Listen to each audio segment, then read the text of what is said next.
L'âge d'or, un film de 1941 de Jean Delimure, avec dans les rôles principaux Elvire Popesco, André Guise, Jean Tissier, André Alerme, Gilbert Gilles. Le sujet: la pétulante Elvire Popesco et son supposé frère Boris, tous deux Russes blancs en exil à Paris, sont engagés par le ménage du Bel-Air, c'est-à-dire André Alerme et André Guise. Ils sont engagés comme femmes de chambre et comme intendants. André Alerme, président de société fantôme qui va de déconfiture en déconfiture, escroque Elvire Popesco à propos d'un billet de loterie et empoche l'argent qu'il n'a pas gagné. C'est l'âge d'or pour André Alerme et son épouse, jusqu'à la découverte du pot aux roses. Pour se venger, Elvire Popesco, devenue riche, oblige ses ex-patrons à la servir dans son hôtel particulier. L'âge d'or est une comédie à la française typique. Alors on commence par prendre un canevas des plus classiques, des plus banals. Il s'agit ici d'une histoire de billets de loterie. Alors l'histoire du gros lot de loterie avec l'histoire des frères jumeaux constitue les canevas les plus employés par les scénaristes paresseux qui veulent ne prendre aucun risque. Oui, avec les histoires de loto, il y a toujours un public pour cela, ne serait-ce que par le grand nombre de joueurs de loto qui existent. Et donc, il y a une certaine curiosité de la part du public pour ce genre de sujet.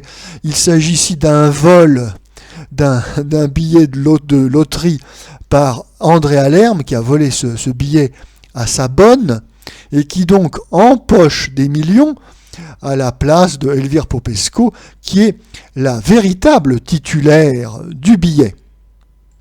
Cette petite escroquerie est bien faite pour intéresser les joueurs de loto, de loterie, tant il est vrai que souvent ils partagent le prix d'un billet ou se l'échangent.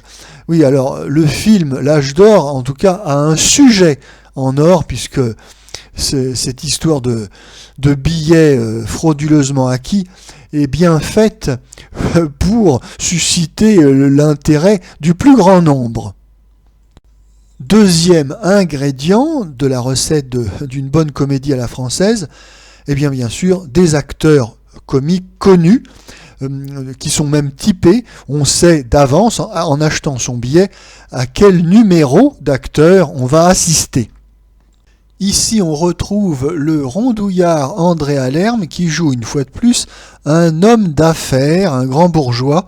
Alors, en fonction des films, il est plus ou moins malin, plus ou moins honnête, mais bon, c'est toujours le même rôle. D'ailleurs, ici, dans l'âge d'or, donc c'est un grand bourgeois qui est en bisbille avec ses domestiques russes à propos d'un billet de loterie. Mais nous avions déjà vu André Alerme en 1935 dans Tovarich, où c'était à peu près le même canevas. Il interprétait le rôle d'un spéculateur qui était en négociation avec ses domestiques russes pour obtenir un grand contrat pétrolifère. Oui, donc rien de nouveau. On peut dire que la comédie à la française tourne vraiment en rond. Quant à la partenaire d'André Alerme, il s'agit de Elvire Popesco, qui depuis Ma cousine de Varsovie en 1931 interprète au cinéma toujours le même rôle, à savoir une slave à l'accent improbable, plus ou moins faux-folle, excentrique et agitée. Dans l'âge d'or, elle interprète une domestique russe blanc qui a une veine incroyable puisqu'elle gagne au loto, elle gagne aux courses hippiques, elle gagne à tous les jeux possibles. Mais bon, mis à part cette originalité, là encore une fois, on tourne en rond. c'est toujours la même Elvire Popesco. D'ailleurs, dès la fin des années 30, François Vineuil avait écrit que Elvire Popesco et son personnage éternel de slave plus ou moins exalté commençait à devenir lassant. Mais il faut croire que le public a de l'endurance, car en 1941, Elvire Popesco est toujours là, fidèle au poste. Mais son numéro touche à sa fin. En effet, elle arrêtera de tourner en 1942 et c'en sera fini de ces grandes envolées lyriques avec cet accent si personnel. La seule nouveauté, si l'on peut dire, de cette petite comédie à la française, très, très routinière, très classique, eh bien, c'est l'apparition d'un nouveau venu, justement dans le monde de la comédie légère, c'est Jean Tissier. Oui, Jean Tissier est devenu célèbre à partir de la fin des années 30, mais c'est surtout de 41 à 44 qu'il connaîtra son âge d'or. En effet, il apparaît dans quasiment toutes les comédies, souvent certes dans des seconds rôles, mais quel second rôle!